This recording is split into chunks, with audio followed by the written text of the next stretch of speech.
एक बहुत ही अच्छा कंसेप्ट करते हैं आगे, इक्विलिब्रियम प्रॉब्लम। इक्विलिब्रियम प्रॉब्लम, ठीक है। देखिए क्या करना होता है।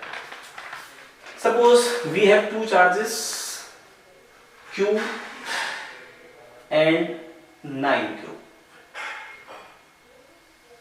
Both are separated with distance 1 meter. आपसे बोला इसमें कि where place the third charge, that third charge in equilibrium. Question हो गया समझ में कि हमारे पास एक Q चार्ज है, इसे हम कहां प्लेस करें, दिस साइड या दिस साइड, कि ये Q इक्विलिब्रियम में आ जाए। क्लियर है? तो हम पहले चेक करते हैं कि सपोज करो हम Q को कहीं बीच में रख लेते हैं, यहां रख लीजिए Q को, तो Q के ऊपर हम फोर्स बना सकते हैं this positive and this positive, तो ये वाला Q इस Q को रिपेल करेगा, और ये दोनों किस में है, ये भी याद रखें, ये रेस्ट पर है, हमें ये दोनों रेस्ट पर ही रहेंगे, ये Q मूव करेगा, ठीक है। तो इस Q को ये इधर फोर्स लगा देगा, ठीक है, और ये वाला इसको इधर लगाएगा, तो देखिए समझ में आ रहा है कि ये कुछ टाइम बाद किस में आ जाएगा, इक्विलिब्रियम में आ जाएगा।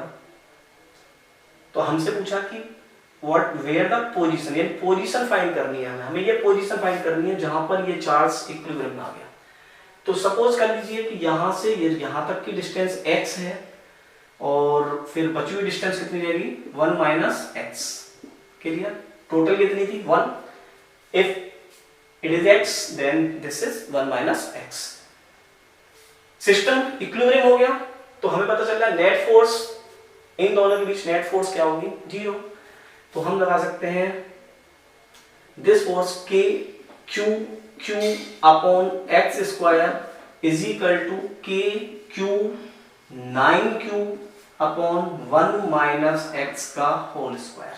क्लियर हो गया? तो k से k कैंसिल कर दो, q से q कैंसिल कर दीजिए, इस q से ये q भी कैंसिल कर दीजिए, यहां पर रहा 1 upon x square is equal to 9 1 minus x square. यहां पर हम लिख सकते हैं 1 upon x whole square is equal to 3 upon 1 minus x का स्क्वायर। ठीक है, तो 1 बाई एक्स का whole square is equal to 3 upon 1 minus x का होल स्क्वायर, स्क्वायर से स्क्वायर कैंसिल कर लीजिए। सो यहाँ आप लिख सकते हैं 1 upon x is equal to 3 upon 1 minus x. So 3x is equal to 1 minus X 4x equals to 1, so x is equal to 1 by 4। This is the position of third charge from small charge. Clear है? This is the position of third charge from small charge. अगर आपसे पूछे बड़े वाले charge से कितनी है, तो 1 minus x, so 1 minus 1 by 4 3 by 4 आप इजीली बना सकते हैं। स्मॉल चार्ज से पूछ रहा है या बड़े वाले चार्ज से पूछ रहा है, ठीक है। तो ये इक्विलिब्रियम का क्वेश्चन है, आप इसे कर सकते हैं। और देखिए एक चीज और देखना है इसमें कि जो Q था ये इंडिपेंडेंट है मैग्नीट्यूड और नेचर। अगर हम इसे नेगेटिव भी रखते तो भी इसका कोई प्रॉब्लम नहीं आती। देखिए नेगेटिव से करना चाहते तो हम इसे नेगेटिव मान लें, तो ये इधर फोर्स लगाता और ये वाला इधर लगाता तब भी ये इक्विलिब्रियम आ जाता। और Q इंडिपेंडेंट है, यहाँ पर पता ही नहीं चल रहा, तो इसका मतलब Q is independent nature and magnitude, ये हमें याद रखना है। और अगर सेम नेचर के चार्ज हैं तो इक्विलिब्रियम कहीं बीच में ही आएगा, ये हमें याद रखना है, ठीक है। अब अपोजिट नेचर का चार्ज लेकर देखते हैं कहाँ आता है।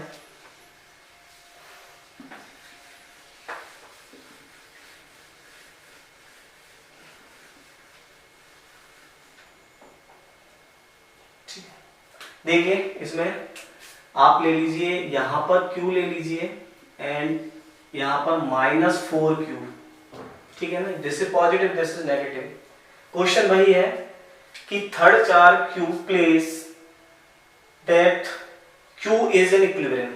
जो थर्ड चार्ज है वो इक्विलिब्रियम आना चाहिए, ये ऑलरेडी रेस्ट पर ही है और इनके बीच में सेपरेशन 1 मीटर है, ठीक है। तो Q देखते हैं हम Q को कहां रखना है, इस Q को, तो पहले चेक करते हैं, मैंने बताया कि हमारे पास 3 कंडीशन पॉसिबल है, 1 2 एंड 3। तो हमें देखना है अगर हम इस क्यू को यहाँ रखें तो देखिए ये वाला क्यू इसको इधर रिपेल कराएगा और ये वाला इसे इधर अट्रैक्ट कराएगा, यानी ये तो इधर चला जाएगा। इसका मतलब है यहाँ इक्विलिब्रियम की कंडीशन पॉसिबल नहीं है। ठीक है, इधर रखकर देखते हैं। सपोज करो यहाँ रख ले इसको, तो ये वाला क्यू इसे इधर रिपेल करेगा और वो वाला -4q उसे अट्रैक्ट करेगा। तो हमें लग रहा है कि हाँ भाई यहाँ इक्विलिब्रियम पॉसिबल है। अच्छा, यहाँ पर भी चेक करते हैं क्या ऐसे, यहाँ रख लीजिए, तो ये वाला अट्रैक्ट करेगा और ये वाला इसे रिपेल करेगा। तो हमें यहाँ भी लग रहा है यहाँ भी आ सकता है। ठीक है, लेकिन इक्विलिब्रियम एक ही कंडीशन पर आएगा, 2 पर नहीं आ सकता। तो इसमें से कौन सी पर आएगा, ऐसे अब कैसे फाइंड करेंगे? तो देखिए हम दोनों को लिख लेते हैं, तब बताते हैं कैसे होगा। सपोज कीजिए x है, पहले हम इस कंडीशन पर फाइंड करते हैं। तो इन दोनों के बीच फोर्स निकाल लीजिए कि q by x square equals to, इनके बीच में फोर्स निकाल लीजिए अब, q 4q by 1 plus x square. ठीक है, पहले तो हम इसे इसको लिख लेते हैं। अच्छा, इस वाली कंडीशन को भी लिख लेते हैं हम, फिर देखते हैं कौन सी सही है। यहाँ बताइए फोर्स, इसको भी हम x मान लें सपोज करो, तो उधर फोर्स लगाएंगे तो हो जाएगी k q 4q by x square equals to k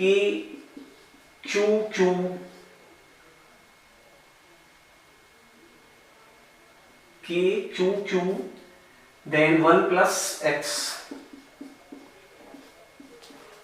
clear? ठीक है, अब बताइए इसमें से कौन सी इक्वेशन सही लग रही है हमें। देखिए इक्विलिब्रियम देखना है तो इक्विलिब्रियम हमें कैसे देखते हैं, देखिए यहाँ देखिए, ये स्मॉल मैग्नीट्यूड चार्ज है क्यू, डिस्टेंस भी स्मॉल है, ये लार्ज है, डिस्टेंस भी लार्ज है। तो this is condition equilibrium, this is small, this is small, this large, this large. अच्छा, यहाँ को चेक करते हैं। देखिए ये मैग्नीट्यूड लार्ज है लेकिन डिस्टेंस स्मॉल है, और ये मैग्नीट्यूड स्मॉल है और डिस्टेंस लार्ज है। तो ये कंडीशन इक्विलिब्रियम की नहीं हो सकती है। तो इसको हमें नहीं करना है, हमें केवल इससे करना है और इससे हम आंसर फाइंड करेंगे। तो देखिए यहाँ से k कैंसिल कर दीजिए, q से q कैंसिल कर लीजिए, q से q कैंसिल कर लीजिए, इधर बचेगा आपको। ये नहीं करना है, ये मैंने आपको केवल समझाने के लिए बताया है कि ये पॉसिबल नहीं है। तो यहां से लीजिए 1 by x square is equal to 4 1 plus x का होल स्क्वायर। तो we can write it 1 by x is equal to 2 upon 1 plus x. समझ गए होंगे आप, स्क्वायर रूट कर लिया इसका, क्रॉस मल्टीप्लिकेशन कर दीजिए, 2x is equal to 1 plus x, so 2x minus x, so x is equal to 1। Clear हो गया? तो ये वाला चार्ज हमें कहाँ रखना था, इस छोटे वाले चार्ज से 1 मीटर आउटसाइड रखना था। ठीक है, तो ये कंडीशन क्लियर हो गई। तो अब हमें एक यहाँ पर कंसेप्ट समझ में आया कि अगर सेम नेचर के चार्ज हैं, तो थर्ड चार्ज पर इक्विलिब्रियम कहीं बीच में रहेगा, और अगर अपोजिट नेचर के चार्ज हैं तो इक्विलिब्रियम छोटे वाले के पास आउटसाइड में आएगा। ये हमें याद रखना है। ठीक है, एक बार रिपीट कर देता हूं मैं। अगर सेम नेचर के चार्ज हैं तो इक्विलिब्रियम कहीं दोनों के बीच में ही आएगा थर्ड चार्ज का, और अगर ये अपोजिट नेचर के चार्ज हैं तो इक्विलिब्रियम छोटे वाले के आउटसाइड में पास आएगा। ठीक है, छोटे वाले के बाहर रखना है, बहुत सिंपल सा कंसेप्ट है।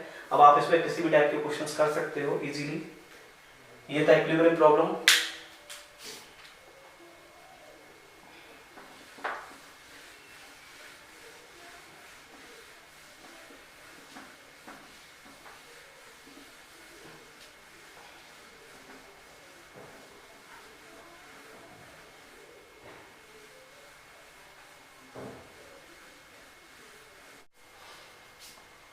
तो अब हम स्टार्ट करते हैं Coulomb's law in vector form.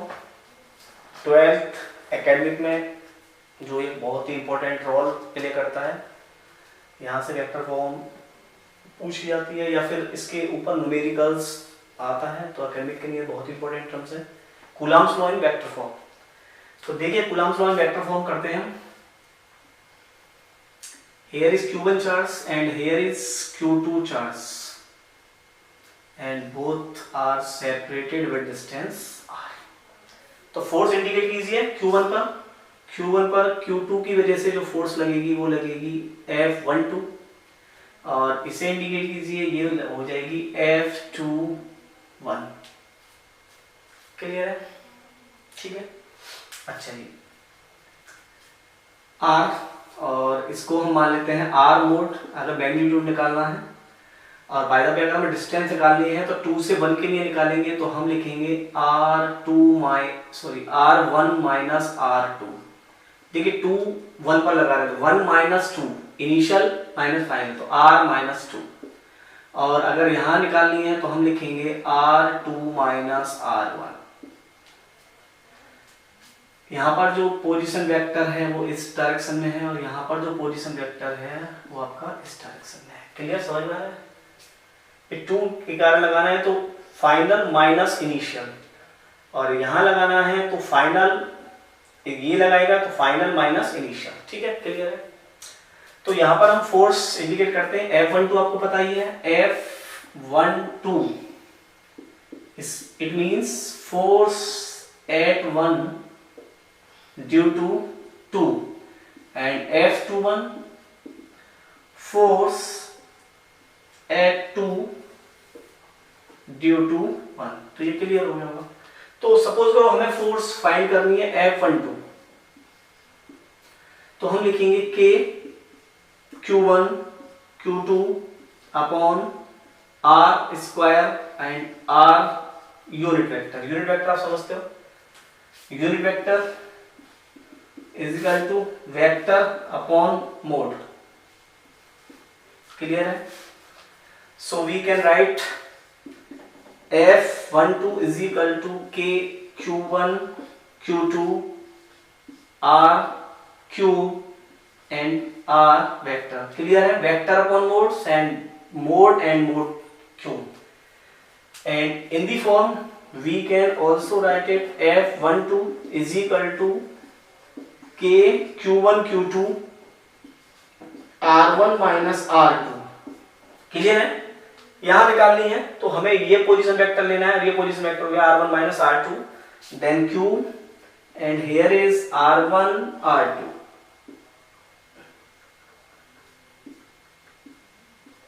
ठीक है? क्लियर है? लिख सकते हैं या वेक्टर लगा दीजिए। अच्छा, इसी तरह हम पूछे F21, तो F21 भी आप इजीली निकाल सकते हो। K Q1 Q2 R2 minus R1 Q and R2 minus R1 vector. Clear है? तो ये थी Coulomb's law in vector forms. ठीक है? तो आपको समझ में आ गया होगा, ये ऐसे करना है हमें। इसके आगे एक और क्वेश्चंस करते हैं हम, यहाँ पर नोट डाउन कर लीजिए या स्क्रीनशॉट ले लीजिए।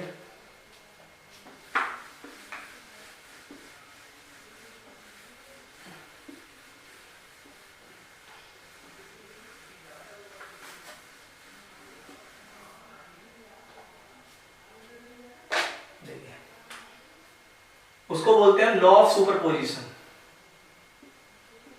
लॉ ऑफ सुपरपोजिशन क्या मतलब है इसका? सिंपल सा मतलब है कि सपोज करो यहां पर चार्ज Q1 है, यहां पर चार्ज Q2 है, यहां पर क्या चार्ज Q3 है, और यहां पर एक चार्ज Q4 है। यहां से इसकी डिस्टेंस सपोज करो R1, यहां से मान लीजिए R2, और यहां से मान लीजिए R3। ठीक है? आपसे बोला find net force at Q4, तो आप क्या लिखेंगे? फाइंड, आपको बताना है find net force at Q4। तो हमें सिंपल समझ में आ रहा है कि हमें F4 पर फोर्स निकालनी है, तो जो F4 पर फोर्स लगेगी, एक इसके कारण, एक इसके कारण, एक इसके कारण, तो सबका सम करना है। तो हम जो F नेट लिखेंगे वो लिखेंगे F1 plus F2 plus F3 so on, अगर आगे भी कोई फोर्स हो। तो इसी को हम बोलते हैं लॉ ऑफ सुपरपोजिशन। अगर हम इसका स्टेटमेंट समझना चाहें तो समझ सकते हैं, if there are 3 and more charges and we have to find net force any one charge at any one charge, we will have to vector sum of all forces। याद रखना है, ये वेक्टर सम करना है, ठीक है, क्योंकि force एक वेक्टर क्वांटिटी है और ऐड करना है तो वेक्टर की फॉर्म में ऐड करना है। तो एफ नेट हो जाएगा F1 F2 F3 so on Fn। तो this is the law of superposition. इसको हम न्यूमेरिकल के टर्म्स में और ज़्यादा क्लियर कर सकते हैं, और जैसे आपके न्यूमेरिकल्स बोर्ड में ज़्यादा आते हैं तो मैं उन्हीं को कराने की कोशिश करता हूँ आपको।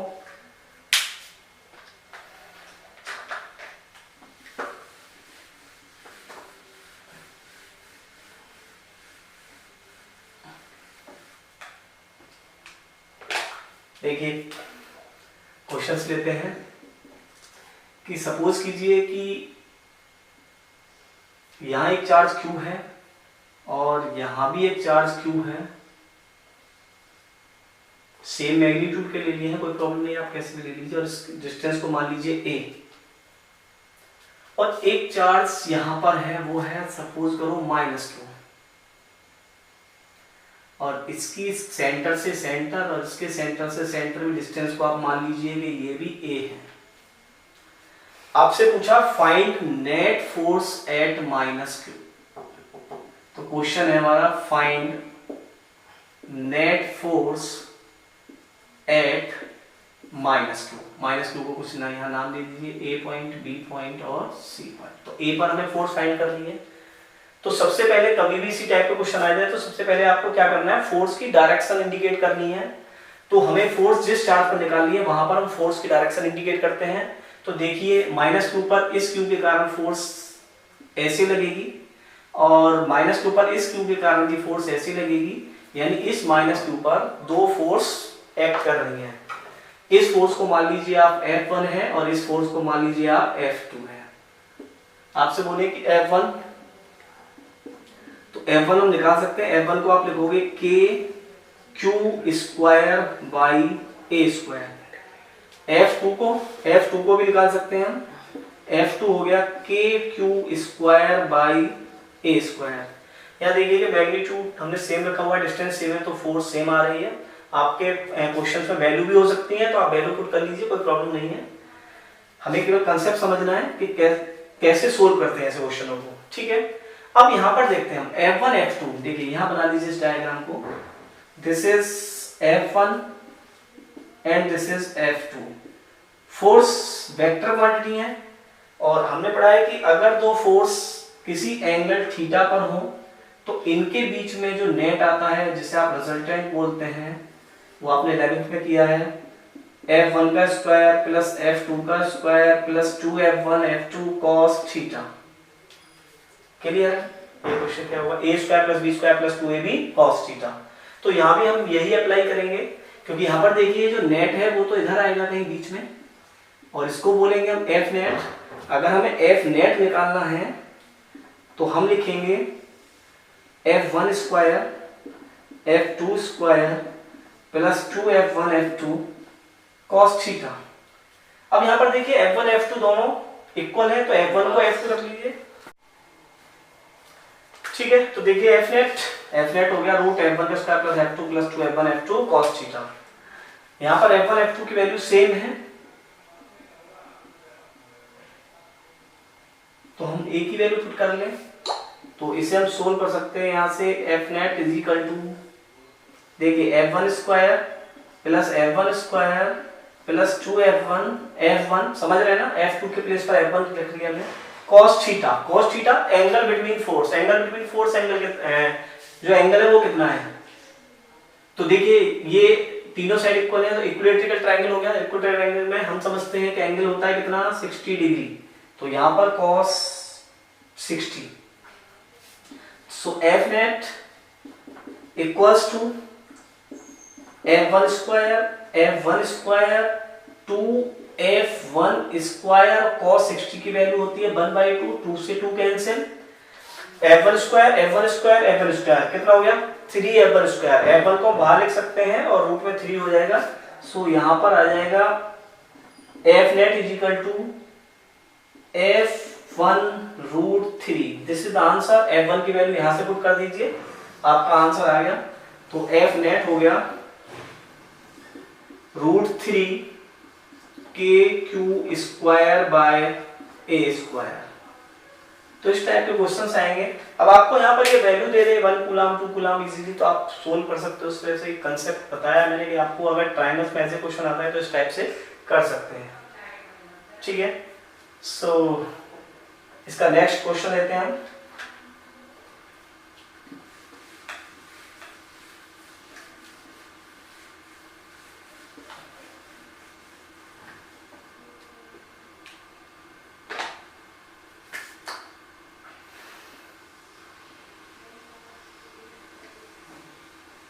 स्क्वायर बना लीजिए एक, क्लियर। कोई भी मैग्नीट्यूड के चार्ज ले लीजिए, यहाँ क्यू ले लीजिए, यहाँ क्यू ले लीजिए, यहाँ क्यू ले लीजिए। आप चाहो तो यहाँ भी क्यू ले सकते हैं और यहाँ -2 भी, जैसे भी चाहो कोई प्रॉब्लम नहीं। सपोज करो -2 ले लिया हमने, केवल डायरेक्शन में इफेक्ट पड़ेगा जहाँ भी करना है, बाकी कुछ नहीं। और सपोज करो ये साइड है, ये साइड है, ये भी साइड है और ये भी साइड है। आपसे पूछा वही क्वेश्चन है, find net force at -q। तो सबसे पहले हमें क्या करना है, जहां पर जिस चार्ज पर हमें नेट फोर्स निकालनी है उस चार्ज पर जो अदर चार्जेस हैं उनकी वजह से जो भी फोर्स लगी है उसकी डायरेक्शन को पहले हम देखते हैं। तो देखिए इस क्यूब की वजह से इस -q पर फोर्स कुछ ऐसे लगेगी, इस क्यूब की वजह से इस डायरेक्शन में लगेगी और इस क्यूब की वजह से भी इस डायरेक्शन में लगेगी। क्लियर हो गया। तो अब यहां पर हम देख रहे हैं कि एक F1 फोर्स हो गई, एक F2 फोर्स हो गई और एक F3 फोर्स हो गई, ठीक है। तो हम इनको पहले फाइंड कर लेते हैं। F1, तो F1 के बारे में बताइए आप। F1 के बारे में लिखेंगे कि Q square by A square. F2 को लिख सकते हैं हम KQ bye A square. F3 को क्या लिखना है, KQ square by A square. ये कुछ अलग आएगा यहाँ से, देखिए यहाँ से ये डिस्टेंस A है, ये भी डिस्टेंस A है, लेकिन ये डिस्टेंस A नहीं है। दिस इज द डायगोनल और ये हम निकाल सकते हैं आराम से AA। तो ये आप सोल्व करोगे तो ये आ जाएगा √2A। पाइथागोरस यूज कर लीजिए, आप इजीली सोल्व कर सकते हैं इसको। तो AA that is A square 2A square, so A√2। Clear. जैसे A√2 लिख लीजिए या √2A लिख लीजिए, कोई प्रॉब्लम नहीं। तो यहाँ पर जो फोर्स हुई वो हुई A√2 का होल स्क्वायर, सो 2A स्क्वायर। क्लियर। तो F3 हो गई आपकी KQ square upon 2A square. अब क्या करना है, हमें नेट फोर्स देखना है। तो पहले हम देख रहे थे देखो F1 F2 के बीच में नेट निकालेंगे और जो F1 F2 के बीच में नेट आएगा वो F3 के ही डायरेक्शन में आएगा। तो F इन दोनों का नेट और F3 इनको हम एक ही डायरेक्शन होने की वजह से सिंपली ऐड कर सकते हैं। तो सबसे पहले आप F नेट निकाल लीजिए 1 और 2 का। F नेट किस किस का निकालना है, 1 और 2 के बीच।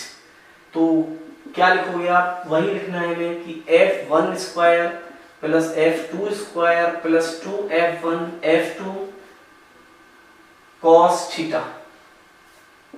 F1 F2 की वैल्यू देखिए सेम है, so we can write it F1 square plus 2F1 square कर लीजिए angle between F1 and F2। तो हमें पता है स्क्वायर और ये एंगल होता है 90, तो यहाँ पर लिखेंगे हम cos 90 और cos 90 की वैल्यू होती है 0, सो ये वाला पार्ट 0 हो जाएगा। हमारे पास बचेगा केवल F1 square plus F1 square, इसका मतलब F√2।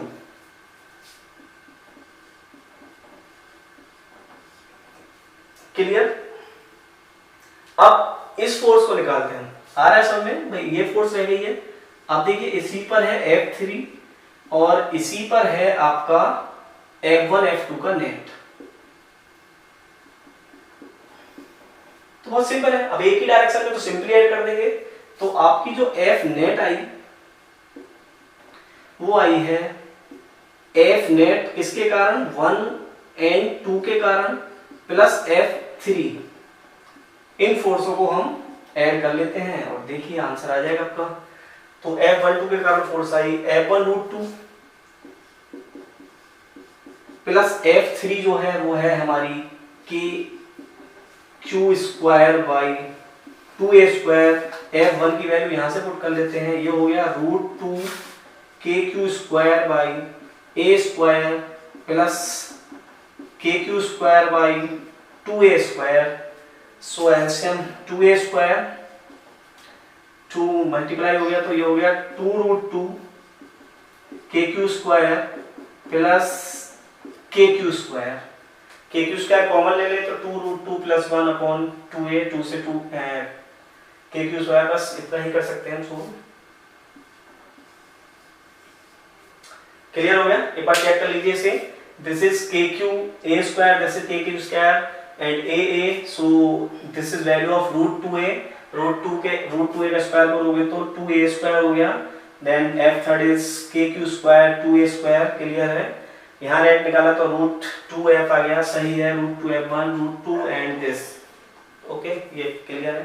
तो इस टाइप के क्वेश्चन करने होते हैं तो आराम से आप स्क्वायर, रेक्टेंगल, ट्राइंगल आप इजीली कर सकते हो।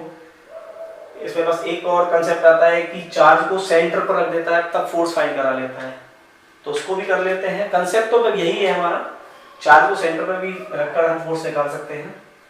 तो देखिए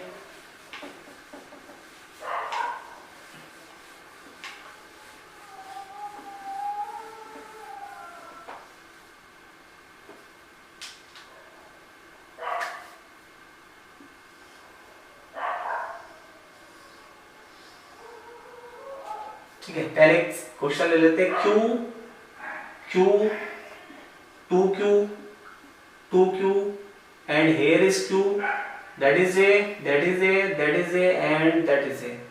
आपसे बोला find force at Q, centre पर फोर्स फाइंड करनी है। Find net at centre Q। तो सबसे पहले वही करना है, इसके ऊपर हम पहले फोर्स बना लें, कितनी फोर्स है और उनकी डायरेक्शन क्या क्या है। तो देखिए ये Q इस Q को रिपेल करेगा और ये Q इस Q को भी रिपेल करेगा। सेम मैग्नीट्यूड के हैं, इसका मतलब F1 F2 दोनों सेम आएंगी और दोनों इक्वल मैग्नीट्यूड के होने से दोनों ही कैंसिल हो जाएंगी।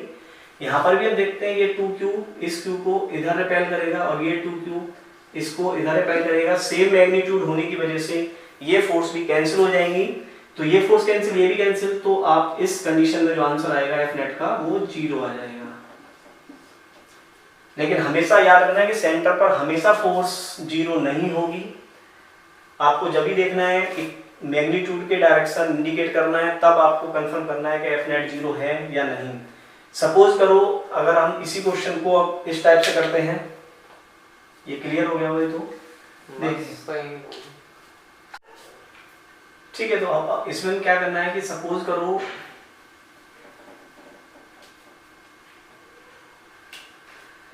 इस चार्ज को हम Q ही ले लें, लेकिन इस चार्ज को हम -Q कर दें और इस चार्ज को भी हम माइनस कर दें। तो अब फोर्स की डायरेक्शन बना लीजिए फटाफट। देखिए इस Q की वजह से दिस साइड, इस Q की वजह से भी दिस साइड। क्लियर हो रहा है भाई? ये Q अट्रैक्ट करेगा और वो Q रिपेल करेगा। इस Q की वजह से दिस साइड और इस Q की वजह से भी दिस साइड।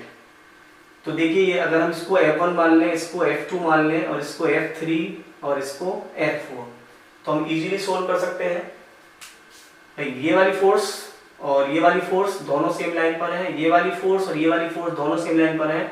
आफ्टर दैट इनका जो नेट आएगा वो कहीं इधर आएगा और उस नेट को हमें निकालना पड़ेगा।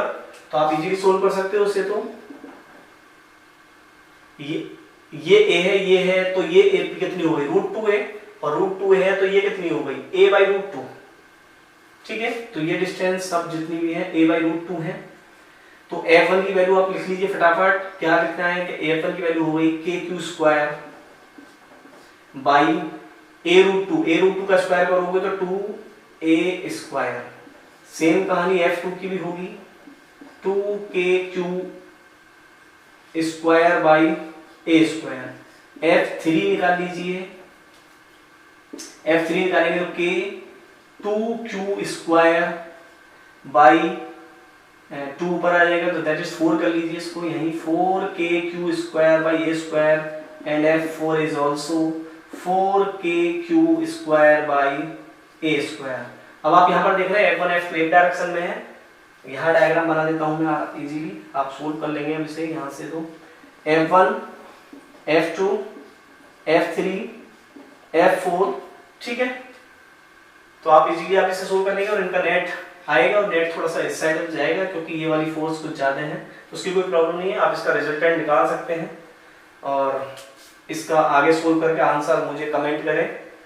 और नेट कुछ ऐसा आएगा, ठीक है।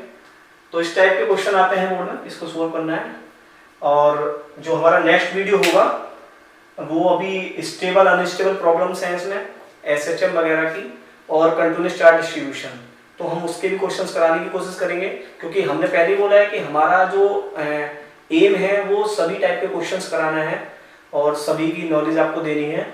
और जो अगले वीडियो जल्दी ही अपलोड करेंगे जिसमें SHM और अगली जो प्रॉब्लम्स है हमारी कंटिन्यूअस चार्ज डिस्ट्रीब्यूशन की वो करी जाएंगी और उसके बाद हम इलेक्ट्रिक फील्ड स्टार्ट करेंगे।